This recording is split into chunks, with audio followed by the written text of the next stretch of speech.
Okay, so we are talking about single drawn versus double drawn hair. What's the difference?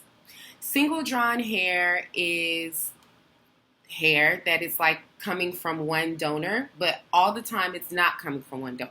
I'll explain. Hair from one donor is going to be naturally layered, so it's probably going to be thicker at the top, and as it gets to the end, it's going to thin out because you have those layers of hairs, and your hair is usually weakest at the end, so they're a little bit thinner. So this is going to essentially be more natural because it mimics hair from one person. Now, if a manufacturer advertises single drawn hair as hair from one donor, it's probably going to cost a little bit more than single drawn hair that was just collected from multiple donors and made to lay in a way that it looks natural like it is from one donor. So there are two types of single drawn hairs. One's more expensive than the other, one coming from one donor and one not. Double drawn hair, on the other hand, has no short lengths. All of the hair is the same length and it's thick from the top to the bottom.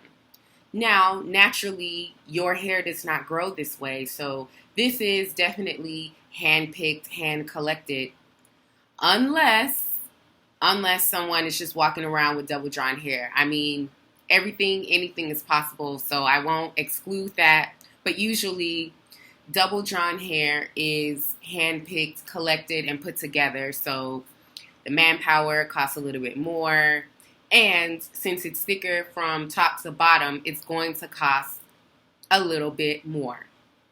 So you can ask, is this single drawn? Is this single drawn from one donor?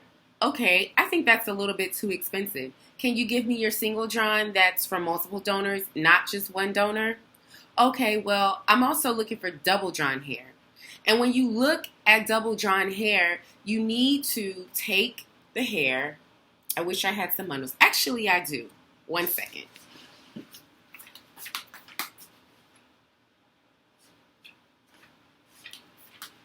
Okay, take my braiding hair. You need to take the hair and you need to hold it as so and stretch. And in between, you are going to look at the fibers to see, are there any flyaways? If there are flyaways, or shorter lengths, then it's not double drawn hair. Okay. Can I be honest and say that I have seen some double drawn hair with maybe 2 or 3 strands of shorter hair popping out just from being on the thing too long, everyone touching it, manipulating it? Yes, sure. But for the most part, it's all going to be the same length. And single drawn hair, you're going to find shorter hairs. I mean, if you can see, if I were to bend it like this, put it up against my skin, you can see the multiple lengths popping out. That would be single drawn hair. And rule of thumb, single drawn hair from one donor costs more than single drawn hair from multiple donors.